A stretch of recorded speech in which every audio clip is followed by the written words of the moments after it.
Hello, football fans. Ryan here. I am joined by, Ryan as well. and Ryan and I worked a game together recently. Actually, we've worked two games together this season, but we want to look at some film, some video from the second game we worked together. I was the referee, and Ryan, what position were you? I was headlines on a five-man crew here in the state of Washington. Yeah, it was a game between a team from Washington, from our area, Camas. Very good program, historically very good, consistently year in and year out good. And then a team from Oregon, and our association is here, and Oregon is here, and they're from Oregon, Oregon City, which is makes it easy because Oregon City is right in the title. So they came across the Columbia River, and they played Camas. Now, I'm gonna have to admit this was a it was I mean it wasn't close. The game was it 48-7? Yeah, It approximately. I something like forget the that, exact 48. score, but somewhere in that Yeah, neighborhood. I don't know if we had a running clock. It wasn't close, but they were two well-coached teams, and I Absolutely. I thought the crew, I thought we did a really good job. So unfortunately, there's nothing salacious in this montage, but hey, we wanted to look at it because we had a good time, and we did not factor into the game, which is always good. So let's go to the video. This is the opening kickoff. We still have a little daylight left, and don't worry about the score and the time and all that stuff. It's just a boilerplate. It's from the NFHS website, and they never change those things. So this is the opening kickoff. Were you nervous, Ryan? I'm always excited for these games, especially when we have a great team like Camas that's highly ranked in the state. I wouldn't say nervous, but I would certainly say excited. And So so, look, we got Ryan coming in yeah, right there. So, yeah. what'd you have on this Well, kickoff? first, I just want to say the camera adds 10 pounds, and there were 10 cameras on me. I want to say that. So we had this kickoff. It was right at the goal line. It was kind of like that all night. The ball was, I really couldn't see the ball. So I'm like, okay, let's go. And the umpire later said he thought maybe the ball had crossed. I didn't see it, so I didn't signal or didn't give a touchback. And then also, I was a little late on the wind, so I was thinking about it, like, oh, should I have blown that? But looking back on it, I'm okay with that. Um, I don't think that's a safety thing involved in that. I mean, if you're right, I don't know. So maybe I screwed up, but I personally, I think it's okay. Yeah, and commenters, we'd love to hear what you have to say. We all the time give our opinion about other people's officiating. So please give us your opinion about our officiating here. And Ryan, what I would say is you had the best view in the house. So I'm going to go with what you have there for and the call. and nobody said anything. I didn't hear anybody, so it was a win-win. All right, we're moving on. Punt formation. And this was one of my favorite plays of the game. And Ryan, this is you had a call here at the end. I did. Yep. You can see me walking down, and I'm about the 10-yard line now. We have them out of bounds facing the players, and there goes my flag. Okay. So And we're you can't really see anything on the video, but I did want to hear what you said because you said something later, and I thought it was kind of funny. A kid was saying stuff. Yeah, so basically, we had a hit out of bounds that was borderline, might have been unnecessary roughness, but then after the hit out of bounds, the player then on the receiving team then got up and got into the face of the other team and said some words that I would describe as taunting. And so, in that situation, for the younger officials watching, really important that you follow that play out of bounds, right? Because I need to get the spot. The spot's important, but I also need to make sure that there's no safety or unfair issues that are going on the sideline. And so I was able to sort of turn my body and able to see that going on. Nobody argued too much with that call. I think that everybody agreed that maybe that was not the way you would want to handle yourself out of that. And I will have to say, to Ryan's point, we had two really great and professional coach teams on the sideline. So I think overall it was a pretty clean game for being such a one-sided game. Yeah, I just thought it was funny because the player. I mean, it wasn't a big play. I mean, the punt wasn't Yeah, great. The yeah, return wasn't great. and they're talking smack on a play that was, meh. I mean, they got good Yeah. field position, but I mean, that wasn't a barn burner of a play. No, and on special teams, sometimes you get guys who maybe aren't starters on offense, aren't starters on defense, and are trying to make their mark by maybe being a little too aggressive or saying things that they shouldn't on the field. And so sometimes we do have those things pop up there. Yeah. A good call, good dead ball officiating. Only thing that upsets me on those is we have to write stuff down. I hate paperwork. Almost want to, give that kid another one. But that's even more paperwork, so that doesn't do it either. So good catch on that one. And I think we got Camus like at least twice on Sportsman Likes. Yeah, That's the I team, think, the yeah, team in the dark colored jerseys. yeah, later in the game, I think there was another call. Yeah. Now let's move on. A little bit later in the first half, and this is my one hold of the game. I usually throw one holding call. The game. I mean, I figure I'm back there. I might as we'll do something. So this was funny. The kid was like, "Oh, well, we're gonna have to look at the video on that one," and I thought, "Oh, okay. All right, maybe." I So think I saw a takedown, Ryan. well, there was a takedown. Maybe it was a good block. I saw a lot of jersey in his hand and then a takedown, and I called that a hold. I thought it was point of attack, and it was pretty easy. We're gonna see that. We're gonna break it down a little bit. But first we got to watch my signaling. Let's see as I lumber over, and I did have a mic for the stadium, and I turned it on every time, but nobody ever heard me. And there I'm turning it off. But so here we'll break it down here. I believe it was number 15. Yeah. It looked like, yeah, from my position, he grabbed and Yeah. then a tackle, but he Yeah. thought it was good. He wanted to look at the film. Yeah, I think it's a great call, Ryan. If it looks like the white defender is attempting to back away and to disengage from that block to follow the runner, and because he is being grasped and sort of pulled down to the ground, that's why he fell. So I absolutely agree with you on this call. I think that we do have holding right there, right at the point of attack, like you said. So I think it's a righteous and good call there. Oh, well, thank you. I appreciate that. But the real sort of headline, the real show stealer from this play came a little bit later at the end of the play, where we have this contact that I think is a blindside block technically, but it doesn't look like a blindside block.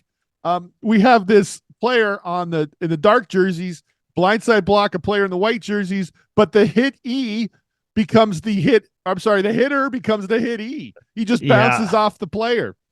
And of course, you're not going to call that.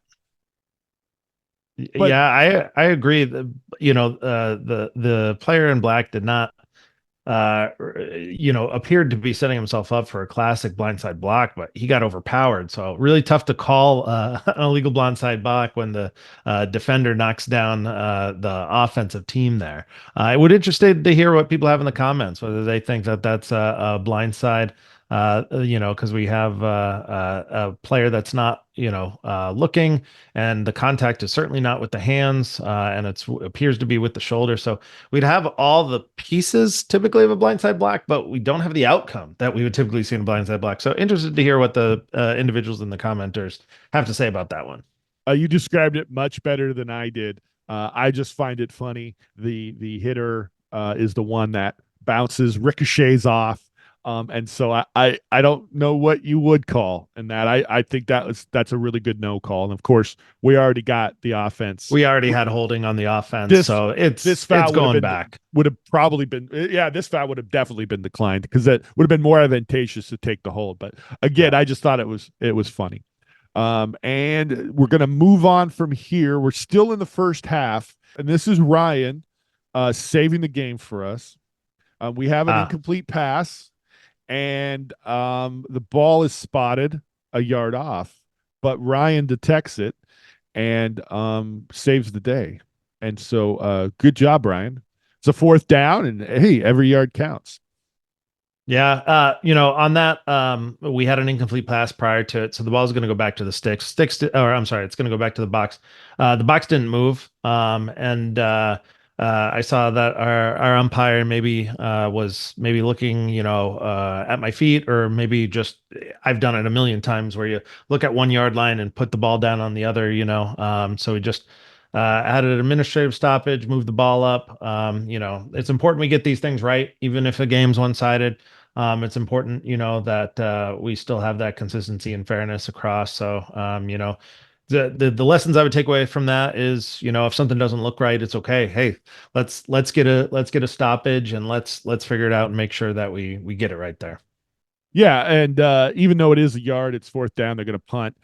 We still, if you don't fix that, it looks sloppy, and it just kind of overall could add to the sloppiness of the game. And for those watching, it's very loud in the stadium, and so it's very possible that I think you did get on the radio that not everybody heard it, or you vocalized it and not everybody heard that because it is very loud. They have a band and just sound kind of echoes in this stadium. So, but good catch. And again, this was an experienced crew. We had a really good time.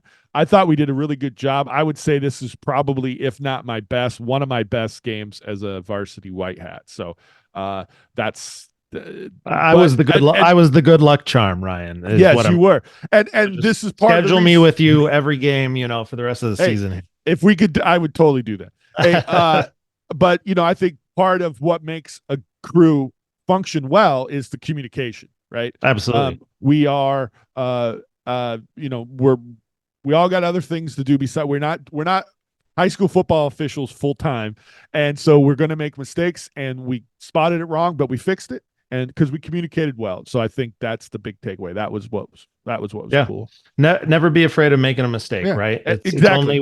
It's only when we're going to refuse to acknowledge our mistake or not learn from the mistake will we end up having problems. Exactly. And we fixed it and we moved on and like I said, good game. So this is another great call that Ryan made. This is 3rd and 9, and the quarterback's going to take it himself. And so on this, we here in the state of Washington, when we've switched the umpire into the offensive backfield, one of the new mechanics is the headlines, which is my position up at top, the chains for those maybe a little less familiar who are watching. And so my role is to stay at that line of scrimmage until either the runner has crossed the line of scrimmage or a ball has crossed the line of scrimmage in a pass. And so right now we do have this gap in our mechanics where we are required to get down to these spots, that might be 10 yards or so, down the field.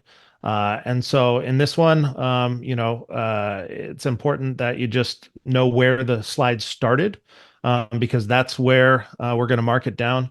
This is the first time I'm seeing this replay, or a little earlier when Ryan sent me the videos for today, and it appears we got a pretty good spot. It appears we got a pretty good spot on where that slide started, and so I think that was fair.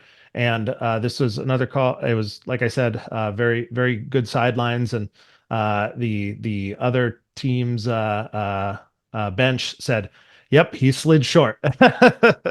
And did the quarterback also say he slid short?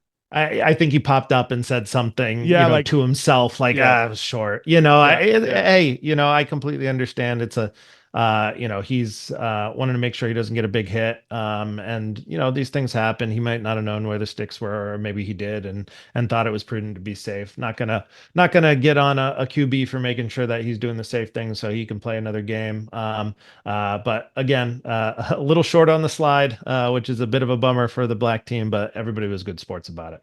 And just so everybody knows, Camus has more cameras and video equipment than they do at the Super Bowl, and so they don't miss anything. And so I think everyone realized he was short, including the quarterback, and it was one of those, like, darn it. But yeah, very good spot that you made and the crew made, and just one of those things. He just slid incorrectly. He slid too soon. He slid too Yeah. soon. Also, I don't know if I mentioned Camus is, depending on which ranking you look at, the top team in the state. Yeah, exactly. Depending on which rankings, but needless They're to say, they're very good. they're Yeah, a very, very good high school yeah, football team here in the yeah. state of Washington. And so, yeah, we slowed down. We looked at that. So good spot there. And then they got the ball back uh, in the second half or the first half with 6 seconds to go. And it was, I think it was 21-7 at this point, which isn't insurmountable. But so they got the ball at the 50. It's 6 seconds left. And this is what happens. Great play here. And I actually thought they could have got the ball with some more time left, but it didn't So happen. Ryan, and cuts inside, and there he goes. And we have our back judge. That's our mechanic for them to be at the goal line. They had it in, and the back judge was in communication with the line judge down at the side to make sure he didn't have him out. So good communication, good play, by the team dressed in black today. And you will notice in that play that I left as soon as the ball was snapped. So the mechanic is to stay on the line of scrimmage. However, this is where you have to deviate from the mechanic a little bit. There's 6 seconds left in the half. What do we think they're going to do? They're going to throw the ball deep. So I did start to float down. Obviously, until he caught it, I was taking my time. But it was a little bit of a way for our mechanic. Hey, I know the mechanics to stick on the line, but if we're having, a deep pass, last play of the half sort of situation, I got to float down there and be there where the action is. Oh, definitely. And our mechanics book does say we can deviate. It's just when we deviate, we have to come back as soon as we can. So you use common sense, and that was great. And we talked about this play at halftime, and the back judge said he stretched over, and the ball broke the plane of the goal. The ball broke the goal line plane, and we had a touchdown. So I feel pretty confident about that. Yeah, it probably was the game. This game was probably over at halftime, but that's what happens. A good team scored on 6 seconds. Yeah, absolutely. And again, going back to communication, the line judge and the back judge communicated well and made sure that they, nobody's giving an alternate signal. One person's giving one signal, one person giving the other, like we saw on the channel earlier this week in one of your great videos. Oh, well, thank you. Thank you very much. And then the second half was marred. My shirt came untucked, and so I had that little point at the. Oh God, it's just And so the umpire's like, Ryan, tuck in your shirt. And I was just devastated because that just such a bad look. And so it never got to a running clock. Like we said, both teams were really well coached. Never got to a running clock, but the ended on a kneel down by Camus, the team leading. And we got a kneel down. We're seconds away from going home, and somebody throws a flag. Ryan, tell us what happened. I believe we'll have to check the tape, but I believe there's under a minute left. They're going to have to kneel the ball, I think, 2 times, and then the game's over. Everybody's ready to get home. Camus, the team in black, lines up in an illegal formation. They have 5 backs in the backfield for their victory formation. I did flag it. Immediately after the game, I talked to Ryan. I said, "Hey, is that a little uncouth to flag a victory formation for a legal formation?" But my thoughts were that number one, it looks bad. If we're just ignoring a penalty, that's pretty obvious. 5 in the backfield. It wasn't is this person on or off? It was very clear that this was an illegal formation. And then, secondly, if they do run that formation again, and let's say it's not a 30+ point game and it's a 1-score game and they're really trying to, run out that clock, and a penalty might actually change the outcome. It's good that we call that now in this situation and not allow it now and call it in the next situation. So, would love to hear the commenters. I feel like I get a reputation maybe on the channel for throwing a lot of flags, or thinking a lot of things are fouls. But would love to hear on the commenters. Are you calling an illegal formation in a one-sided game in a victory formation? Yes or no? Ryan, your thoughts before we hear from the commenters. I want to go back to when it happened. And I couldn't, I don't remember if you got on the radio or somebody told me we have a flag. And I looked towards you, and you're coming towards me, and I see your flag. And my first thought was, what the HE double hockey sticks? What do you throw? And then I calmed down because I'm like, this is Ryan. He's very smart. And then you told me. And as soon as you told me illegal formation, I was like, okay, all right. Good.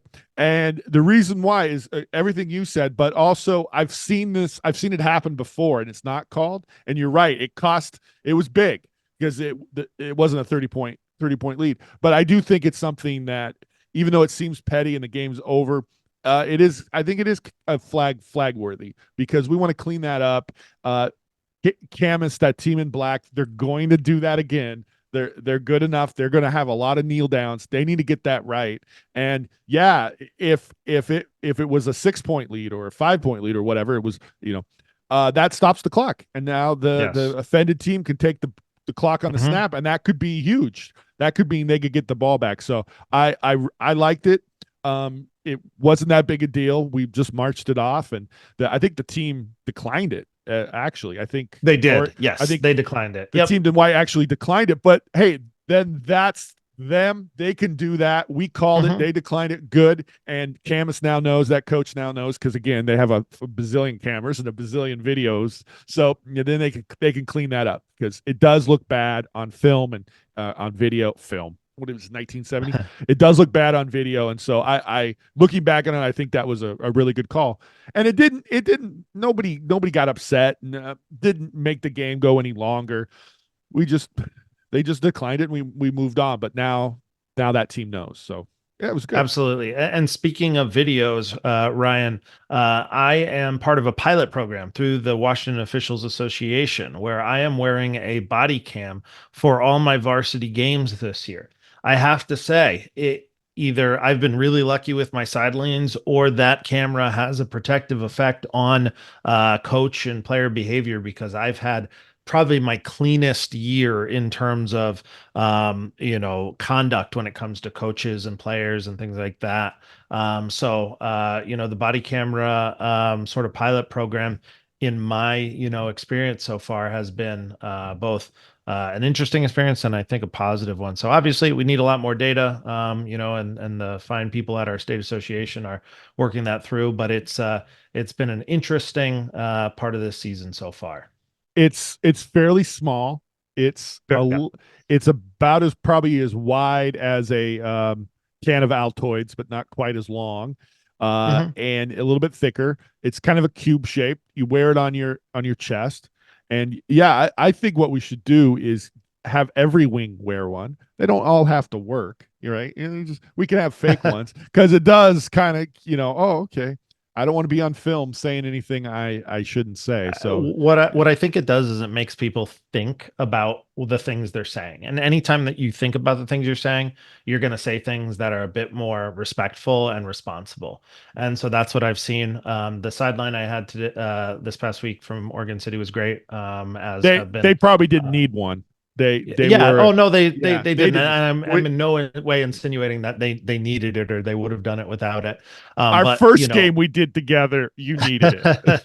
Yeah, we won't talk about that No, one. no. But again, I do think the camera helps, just sort of diffuse Yeah. situations, Yeah. even in a little more contentious situation. But Ryan, great game. You But too. Yeah. again, we don't put these things out to make ourselves look good. We put these out as good educational things. So if there are things we did wrong, if there's a mechanic that you do differently, if there's a tip or trick that leave it in the comments. And like I said, we have a whole series where we talk about other people's officiating. Please talk about ours. You in the comments, pretend you are Ryan and Ryan. And I just want to. I said it was one of my best, if not my best game as a varsity white hat. I give our crew an A, but that's not to say we were perfect, and that's not to say I was perfect. I made a lot of mistakes, but the mistakes didn't impact the game. And when I have a perfect game, I'm done. I'm taking off my whistle and Yes. I'm out of here, right? I'm going out on that one. It won't happen, but I do strive for that. But it was a really good game. I thought the crew did an excellent job, and I think even the things I didn't do well or did incorrectly, I think I don't even think anybody noticed them, which is good, right? This is what you want. You want to be the third team and the team no one talks about. And I do think that's what happened. So I take that as a victory. And I got a game tomorrow night, and I'm sure that won't happen. No, I'm kidding.